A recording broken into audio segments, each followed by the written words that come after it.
بچه دیکرتر برایش ما هشتمی مرد کرد. چی؟ ما مادران محتاج کرده هستیم. من میخوام که فرزندی ما دست خالی دری مرا تک تک نو بیا بگه السلام بچه جان سازی خوبی.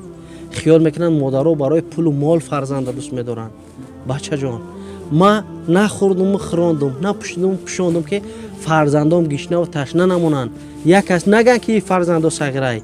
امروز بچهای ما معلومات عالی گرفتن، صاحب جای کار شدن، مادر افگارشون را ایا چون آوردن، مادر در مهنشون ایا چون آوردن، مادری که دروشون برای فرزندان میسوزه ایا چون آوردن.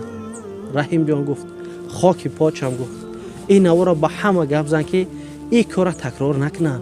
ما مادرات دشمنی فرزند نیستیم، ما در بدی فرزند نیستیم، ما نمیخوایم که در ناخون فرزندمون خار بافته. من زیغ میشم گفت میبینم. به همین خاطر برادر جانا